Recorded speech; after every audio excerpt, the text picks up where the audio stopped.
जय श्री कृष्णा, राधे राधे, जय श्री राम, जय श्री महाकाल। मैं अध्यात्म गुरु ज्योतिषाचार्य पंडित गोविंद शास्त्री भोपाल मध्य प्रदेश से एक बार फिर आपके बीच हूं। और आज से प्रतिदिन आप मेरे आध्यात्मिक वीडियो YouTube चैनल पर देख सकते हैं। मेरे चैनल को देखने के लिए आप मुझे सब्सक्राइब करें, लाइक करें, कमेंट करें, शेयर जरूर करें, जिससे लाखों लोगों को फायदा हो सके।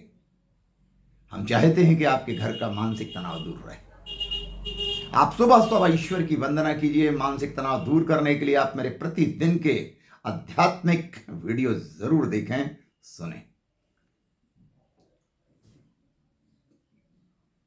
सहसा विदधीत न क्रिया, सहसा विदधीत न क्रियाम अविवेकः परमा पदाम पदम वर्णते ही ब्रह्मस्य कारणम गुणलुब्धा स्वयमेव संपदा। अर्थात विवेक शून्यता से, बगैर सोचे समझे, सहसा विदधीत न क्रिया, बगैर सोचे समझे कोई कार्य नहीं करना चाहिए। गुणों से आकृष्ट होने वाली लक्ष्मी स्वयं ही उसका चुनाव कर लेती है। जो विवेक से कार्य करता है, जो सोच समझ के कार्य करता है, जो अर्थ और अनर्थ को समझता है,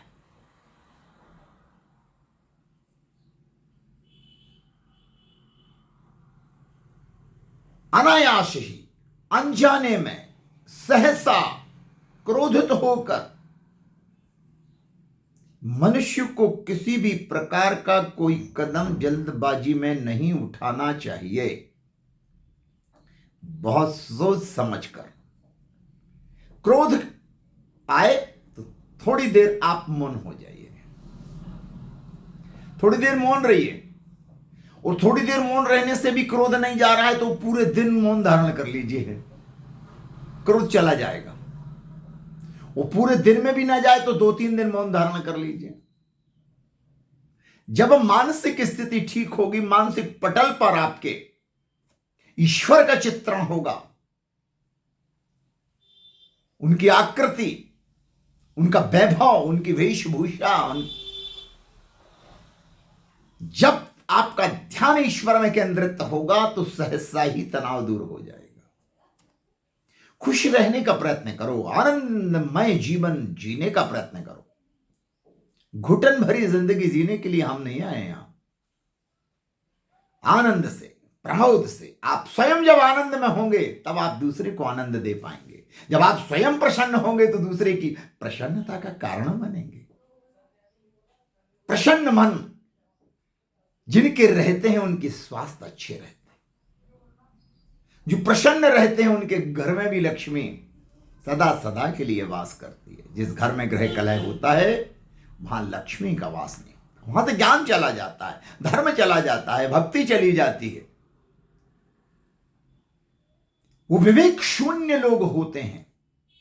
जिस घर में लड़ाई झगड़ा ग्रह कलह की स्थितियां निर्मित आए दिन होती है। कुरुक्षेत्र का मैदान नहीं, ब्रज की भूमि वृंदावन बनाइए। अपने घर को अयोध्या बनाइए। कुरुक्षेत्र मत बनने देना। सोच समझ के कुछ निर्णय करें, बगैर सोचे समझे कुछ नहीं। तो मन प्रसन्न कब होगा?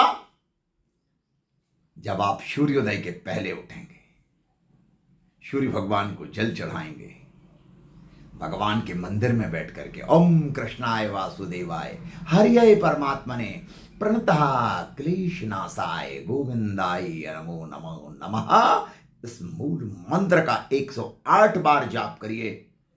आपका निश्चित तौर से तनाव कम होगा, आध्यात्मिक शक्ति प्रबल होगी, हृदय में भक्ति का प्रादुर्भाव होगा।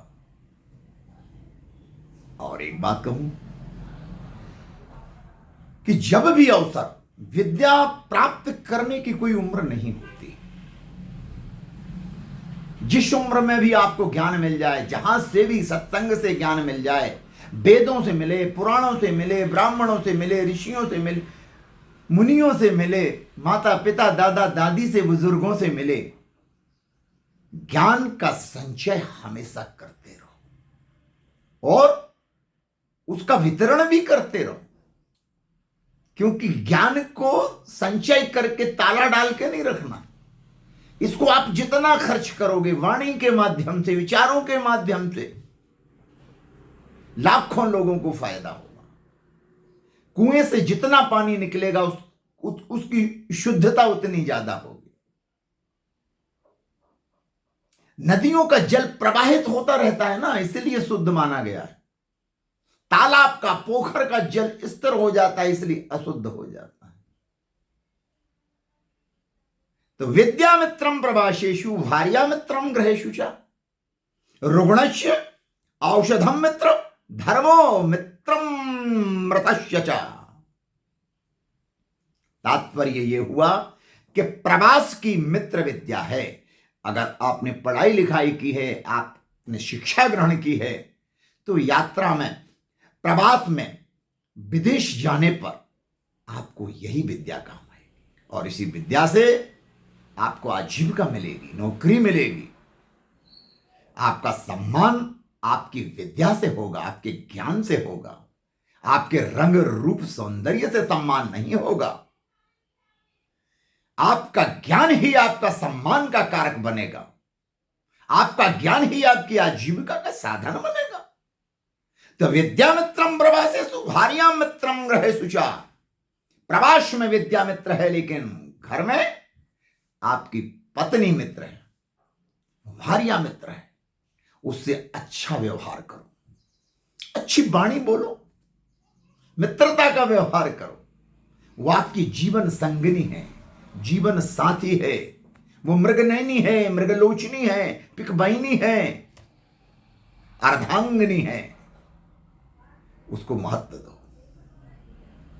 आप उसको सम्मान दोगे, वो आपको सम्मान देगी। घर में प्रेम पूर्ण वातावरण बने, इसलिए अपनी पत्नी को मित्र समझ के सद्व्यवहार करो उसके साथ। रुग्णस्य औषधम मित्र। जो रोगी हैं उनकी मित्र औषधि है। वो दवाई का, अपनी दवाइयों का डब्बा साथ में लेके चलते हैं, क्योंकि वो मित्र है।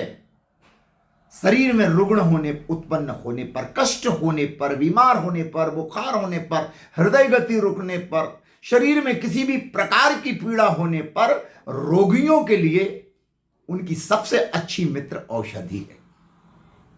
धर्ममित्रम मृतस्य च। और मृत्यु के बाद धर्म ही मित्र होता है। इसलिए मृत्यु के पूर्व इस संसार से जाने के पहले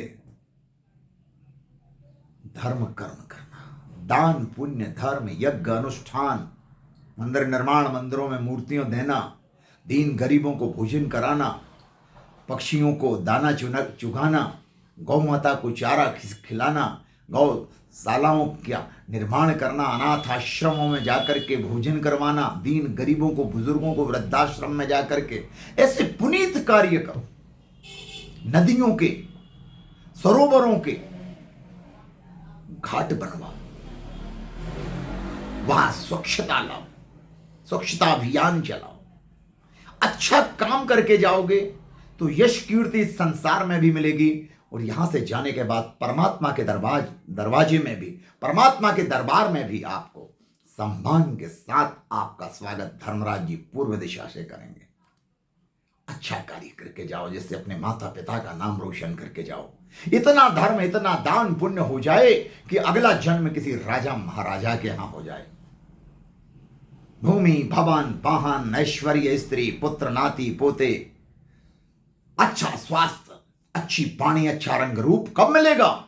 जब आप धर्म के मार्ग पर चलोगे, सन्मार्ग पर चलोगे, भारत के संस्कार और संस्कृति के मार्ग पर चलोगे, तब आपको सब कुछ मिलेगा, अन्यथा कुछ नहीं।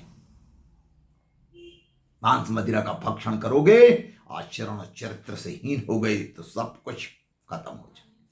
फिर रोते रहना, कितने उपाय करना, उससे कुछ नहीं होता। तो चलिए आज के लिए इतना ही, और कल मेरा आध्यात्मिक वीडियो फिर से देखने के लिए मेरे चैनल को सब्सक्राइब करें, लाइक करें, कमेंट करें, शेयर जरूर करें, जिससे लाखों लोगों को फायदा हो सके। इसी के साथ में पंडित गोविंद शास्त्री, धर्मगुरु पंडित गोविंद शास्त्री भोपाल मध्य प्रदेश से जय श्री कृष्णा, राधे राधे, जय श्री महाकाल।